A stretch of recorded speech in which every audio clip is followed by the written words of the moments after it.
Well, hello, everybody. We have with us the one and only Mr. David Thompson. How are you doing, Dave?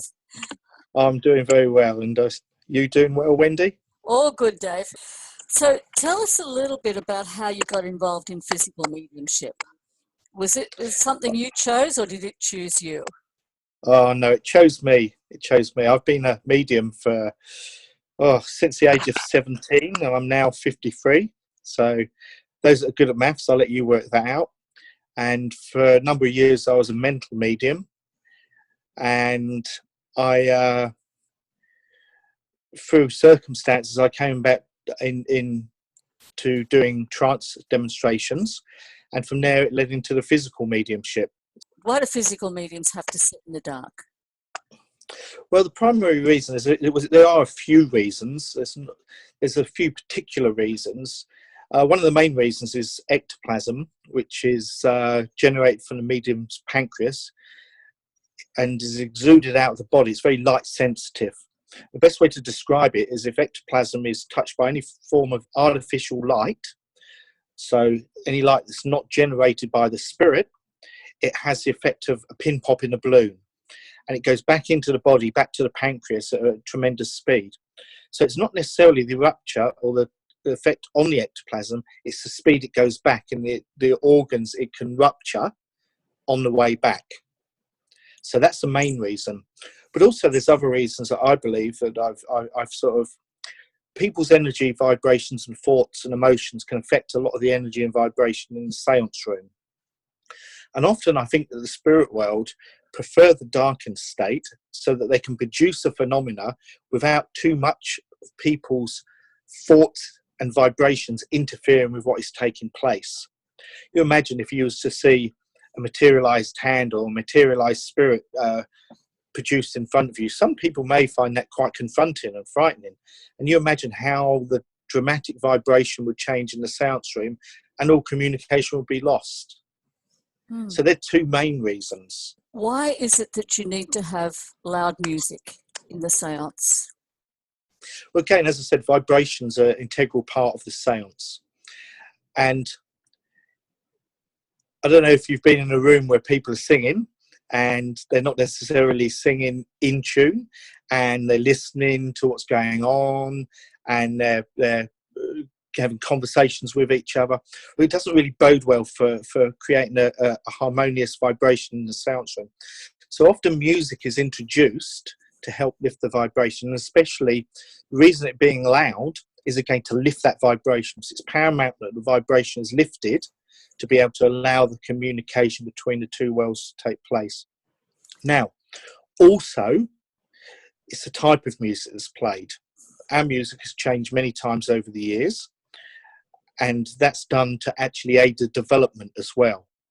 So if the music is changed at intervals on the behest of the spirit world to help the actual development of the mediumship, then you can see how an unharmonious vibration in the room again can affect what's taking place. Because vibration in the seance room is everything. What would you like from the sitters who are coming along to your seance? Well, you know, it's a natural phenomena that people will come along and want proof. That's understandable. But that's in all forms of mediumship. And I've always found in all forms of mediumship that I've demonstrated and worked with over the many years, the greater expectation of the individuals, the harder the communication is. Because it sort of affects the fragility of the vibration.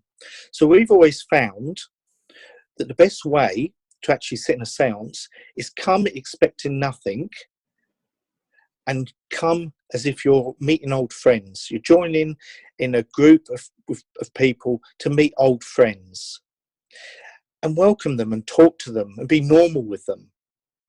You know, that's the hardest thing to get across to people. You know, the spirit world is a world not too dissimilar to our world. They're people who have lived this physical life. They still have feelings and emotions. And, you know, you imagine if you was to come into a room, and it's very difficult for a spirit person to materialize through ectoplasm. And the vibration was difficult. You know, so the best way to be is to be open-minded. It's healthy to have skepticism, but leave that at the door and have the skepticism afterwards.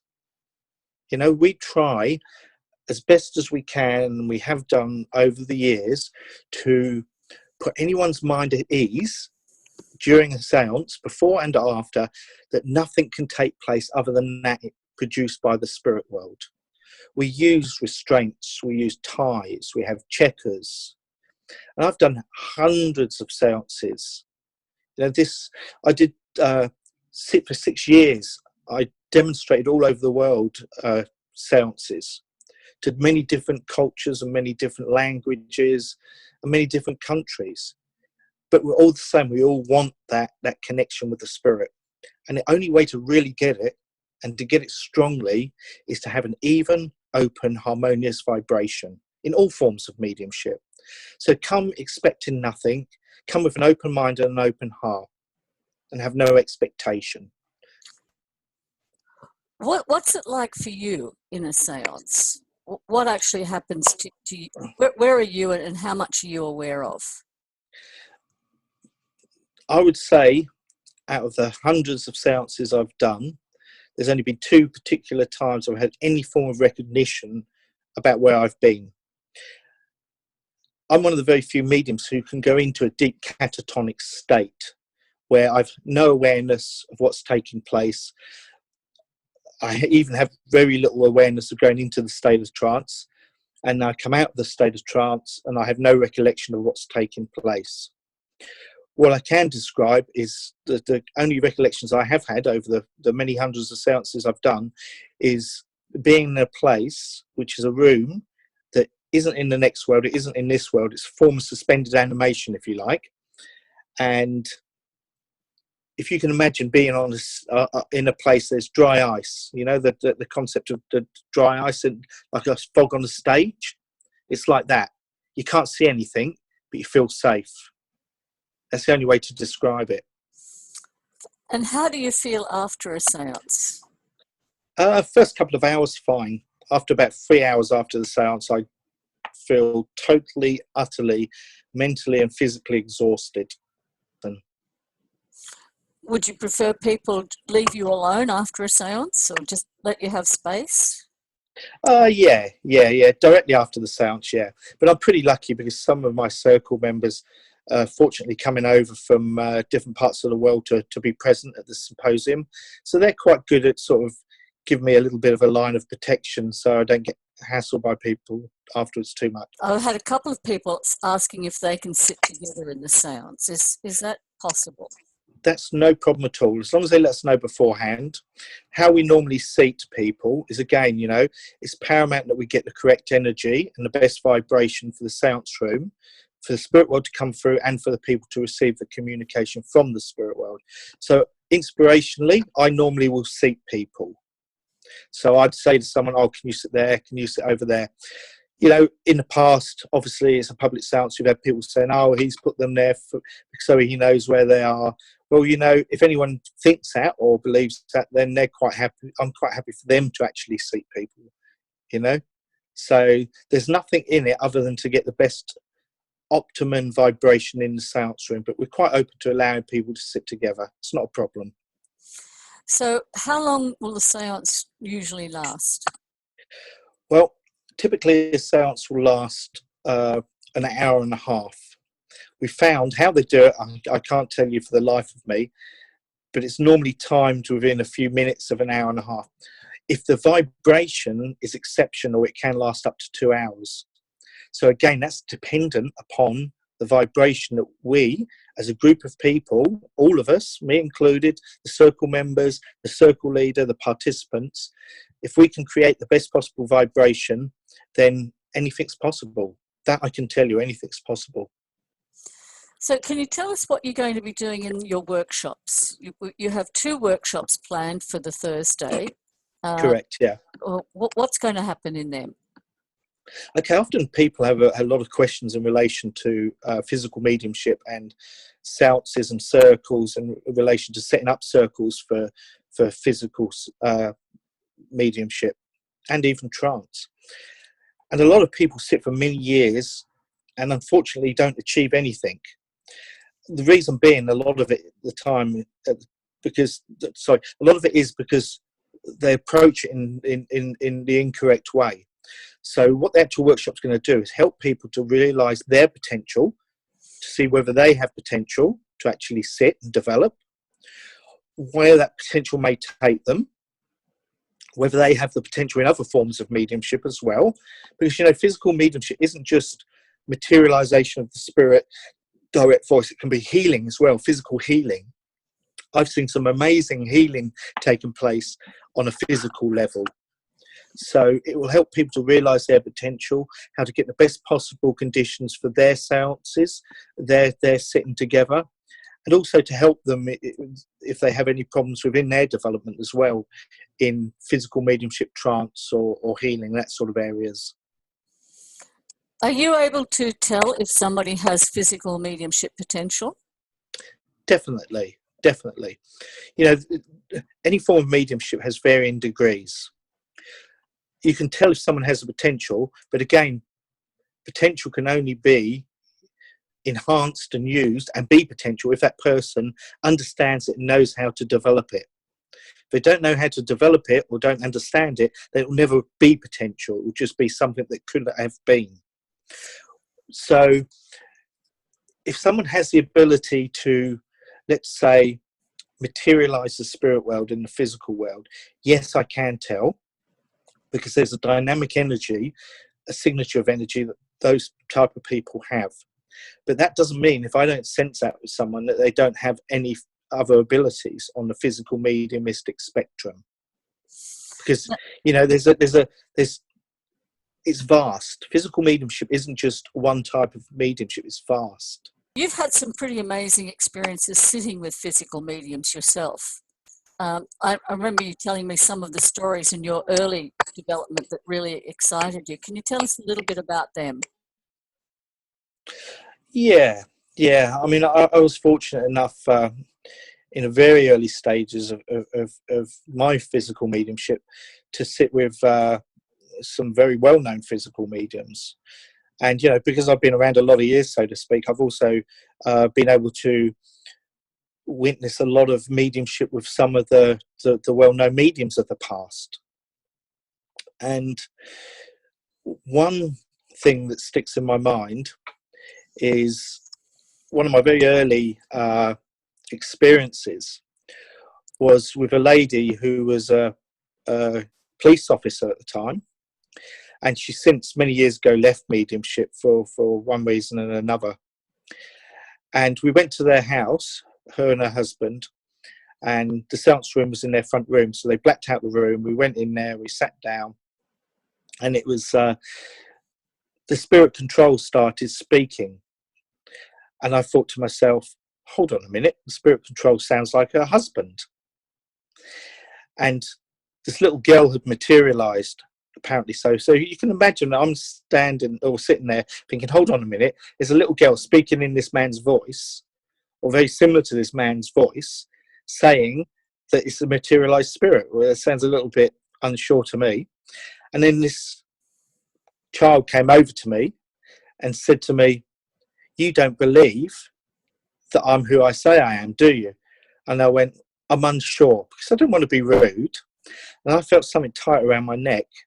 And then I heard my own voice speaking back to me from this materialized spirit. And they said, we've just taken in your vocal cords so that we can communicate. And that's exactly what we've done with the medium's husband, so we're able to communicate. And that was just mind-blowing. Absolutely surreal. Yeah. Surreal, hearing your own voice speaking back to you for a materialized spirit. So how would they do that?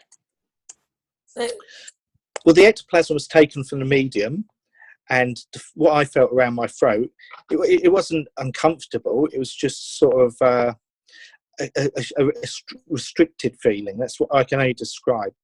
And I suppose vibrationally took an imprint of my vocal cords, molded it into the ectoplasm, and created a voice box to communicate. Fascinating stuff. People will love talking to you and hearing all of these experiences. Have you ever had animals come through? Yep. Yes, definitely. Well, yeah, we've had cats, dogs, a pet rat that I had, a horse. We've had a horse. I know it sounds quite strange, but we've had a horse. Birds. So yeah, pets. Sometimes animals are able to communicate, materialize a lot more easier than humans, to be honest. So they don't have their minds muddled with thoughts and emotions that impede the communication. And what do they do once they materialize? Do they go to their owners, or Yeah, of course they do. Yeah. One of the places I demonstrated that before, they used to have a big German Shepherd, and the dog materialised and ran across the room and went to them. Cats have materialised and walked across the sitter's laps and sat on the lap of the owner. Yeah, in those horse is cases, there. can they touch them in those circumstances?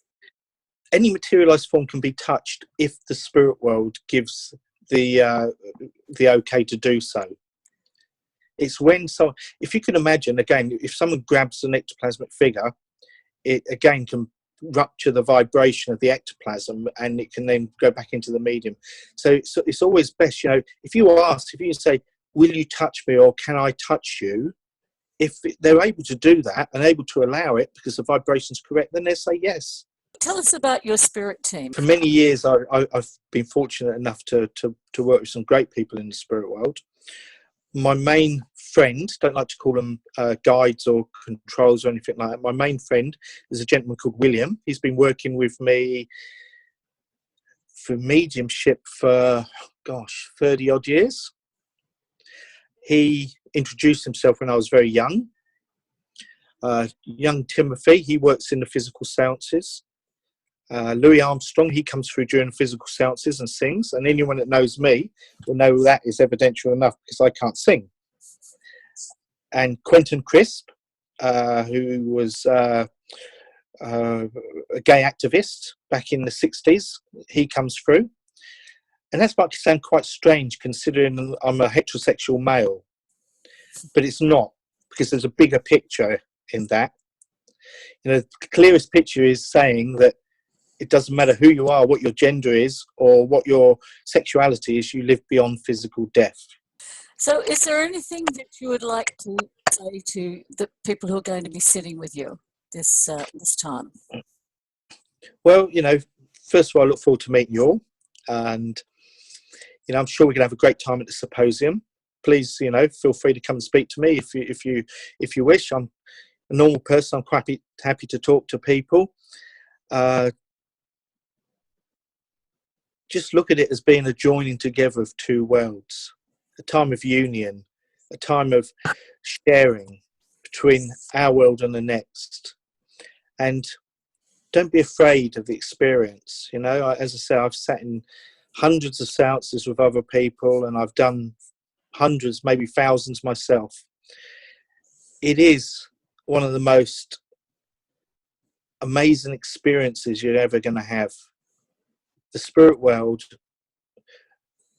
are there, they're alive, and they tell you they're alive. And I found that with physical mediumships and seances, it kind of puts that icing on the cake. For those people who are unsure, I know that maybe the spirit world is there, but I'm not 100% sure. Well, that puts the icing on the cake and says, if you don't believe it now, then you're never going to believe it.